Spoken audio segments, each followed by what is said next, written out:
During my childhood, I was so into manga and anime. They pulled me in a lot more than normal cartoons did. The characters were so real, the world seemed so massive, and it actually had plot points that continued on to the next episode. And this is before I even knew what anime really was. I just thought they were more lifelike cartoons. I didn't know they came from a land called Japan. And when I acquired that knowledge, I looked up everything to do with Japan. And why wouldn't I? Anime and manga were my favorite forms of media at the time, and it originated from there, so I dived in deep. But slowly and surely, as time went on, I got burned out. The common tropes grew stale, and I was in need of something else. While I was going through an extensive manga list, however, I saw a criteria checkbox that said manhua. I clicked it, and it was like entering a new world. Okay, maybe I'm being a bit overdramatic here. I went through some, and while it followed some of the same beats that manga did, there was a feeling of unfamiliarity with it. The first manhwa I read was Transfer Student Stormbringer, and I'll say right now that manhwa cracks me up to this day, although I guess it's more accurate to call it a webcomic, but I'll dive into that later. Jumping off from that, I came across a manhwa called The Breaker, due to both stories having a similar genre dealing with martial arts, and I was hooked. Transfer Student Stormbringer was all in color and read from top to bottom, which was a new experience for me at the time, but The Breaker emulated the traditional manga aesthetic that I was familiar with. Not that I don't like the webcomic format, I actually like a lot of things that it does do, but again, I'll address that later in the video. Now, the art instantly mesmerized me. It was gritty and the characters seemed very mature, and it didn't seem like the artist was trying to make them look anime levels of cute. For now at least.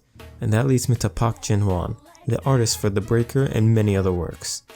Jin-Hwan is a Korean manhwa artist that has done a handful of works such as Archlord, an adaptation of the MMO, The Breaker and its sequel New Waves, Beast 9, a sci-fi mecha manhwa, as well as Trinity Wonder and The Promised Orchid. Now I'm going to be talking about these two in its own separate section, but I'll leave that for later, along with my thoughts on the webcomic style and format.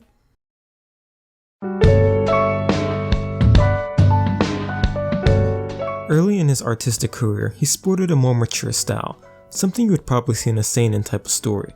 The characters he drew would be a more realistic proportion than your typical anime or manga characters, and I don't know if it's due to the low quality scans that I obtained from the internet, but his older style has a grit and grain to it that gives it a classic old school feeling. I know currently Jin-Hwan is a digital artist, and whether or not his art during the time of Archlord and the first season of The Breaker was traditional, I'm not sure. It does have a pen and paper feeling to it, although I think it was all digital. He does have a wide range of style, going from how he drew back in Archlord, then to a style that he has in New Waves, and then to something very anime inspired in Beast 9. I'll say this now, I do prefer what his style was back in the day. The beginning of The Breaker has such a more gritty feeling compared to New Waves. Not that I hate what his style has become, but it is something we could look at. Take Seihi for example. In the first season of The Breaker, she seemed to actually look like a normal high school student, and the same goes for Shiun. And as the series went on, you could slowly see the change in these characters. The hair got more simplified, the eyes are larger and glistening with light, and the nose and lips are more stylized. However, regardless of my personal preferences, it is still a good style. One thing I love about his work though is the cinematic feeling that comes from it. He utilizes extreme angles and foreshortening to add high levels of tension to some of the scenes he draws, similar to how Ogre does his scenes actually, and is it especially so for his splash pages and chapter covers. He'll have an extreme shot in which the camera is either facing up or down to really have the reader feel the height of a drop, or in a fight scene he'll have the character blown back towards the reader, which gives the impact a stronger impression. On the topic of fight scenes, for battle-intensive comics, I cannot stress enough how important the flow in fight scenes are, and they deliver this perfectly. Sometimes he'll have panels that go through each movement of a scene frame by frame, and even later he changes the panel structure and guides the reader through the entire page. Like this fight with Shiun and Sochan. He first goes for the punch, gets parried, then Sochan goes for the low kick. Shiun, however, anticipating this, jumps and lands a hit, but as he's open, Sochan prepares a punch. However, while in mid-air, Shiun changes his posture and delivers a final kick, ending on a splash page. Just amazing. Another thing that Jin-Hwan does a lot are these money shots that show pure emotion, and that emotion more times than not is absolute rage, and they are littered throughout The Breaker. He achieves this effect in many ways. He either goes for the rough and sketchy route to show a character in an intimidating way, or will he use some hatching sometimes to evoke a feeling of anger or distress, or by using high contrast, in which gives him a monstrous vibe. And as I said before, The Breaker is saturated in this. but that's not necessarily a bad thing. In fact, I live for these scenes, no matter how overused it may be.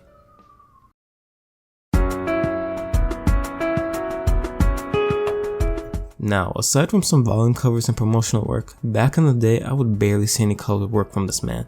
Now he's doing a webcomic, so we see it often, but it wasn't always the case. You could see he colored things in a very standard way in the Archlord volume covers. This was his very first work, and you could see it from the way he colors. It's sort of primitive, like this volume cover.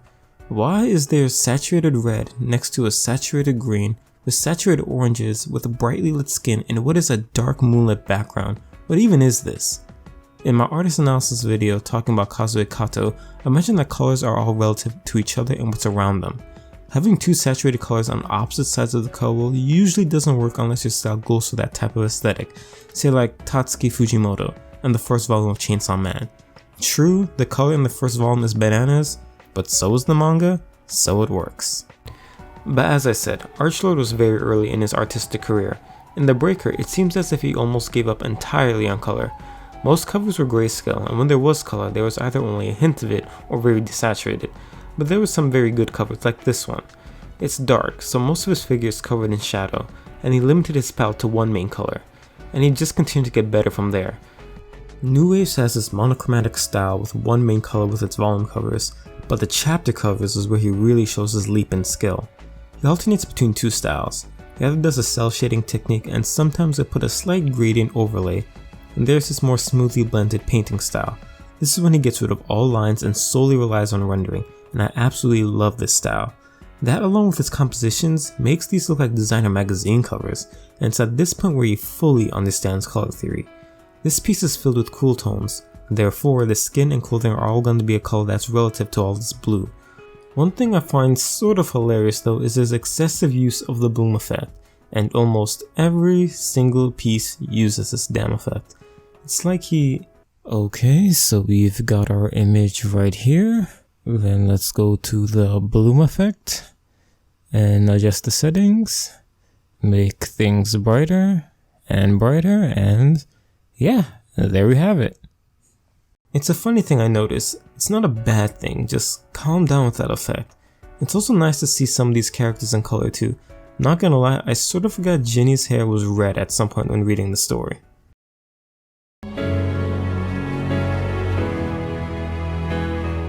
After he finished New Waves, he shifted to working on Trinity Wonder, and then after he started Promised Orchid.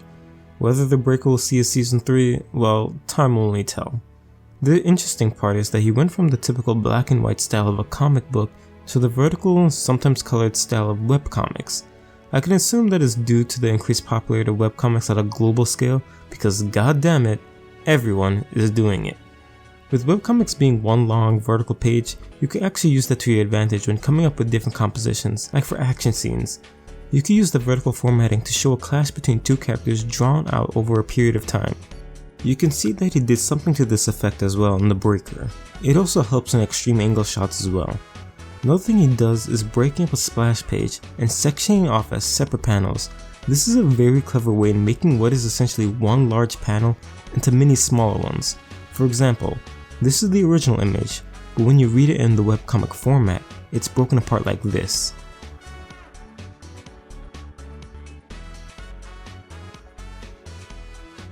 I'll admit that is very witty.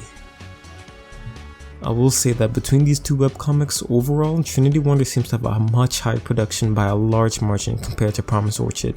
Like, look at the ambience in the scene, the lighting, the sharpness of the line work, everything seems to have a much higher level of precision, while Promised Orchid seems to be a bit rougher on the edges. It could be the case in which he is pushing out much more content for Promised Orchid in a smaller amount of time compared to Trinity Wonder, and if so, I could look past a few chicken scratches here and there, but nonetheless, it still has some very good line work and color. Overall, Park Jin-Hwan has come a long way from where he was initially as an artist back when he was working on Archlord. I feel he used his time working on The Breaker to iron out a few wrinkles in his style and absolutely made it into something really good. He has a blog that you can find through a Google search where you can see a lot of his sketch work, and I say that if you're into an artist and want to learn from them, there's no better way than to look at their sketches and do a side-by-side comparison to the finished piece. Unfortunately, the physical volumes of The Breaker and its sequel are not even released in English, and God knows if you can find the physical volumes of Archlord or Beast Knight. Shouldn't You Wonder and Promise Orchard are both webcomics, so you can access them anywhere, which is another reason why webcomics might be making the rounds lately. But with that being said, thank you for watching this episode of Artist Analysis, and I'll see you in the next one.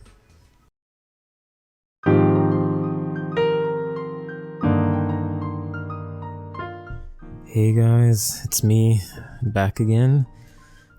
This video took a considerably longer time than other artist analysis videos, but in the end I managed to get it done, so thank gosh for that. By the time I finish this video and recording, it's gonna be 5 days from Christmas, so yeah, I really wanted to get this out before Christmas, if nothing else. It's about to be 2021, and yeah, I have some serious goals that I really want to achieve with this channel. I had another influx of subscribers. It went from 100 to like 250 in or around 250 in like no time at all. Once again, I think it's just gonna snowball from here, and I just think I just really need to be consistent in my uploading and with these artist analysis videos, or at least video topics that I know will be popular.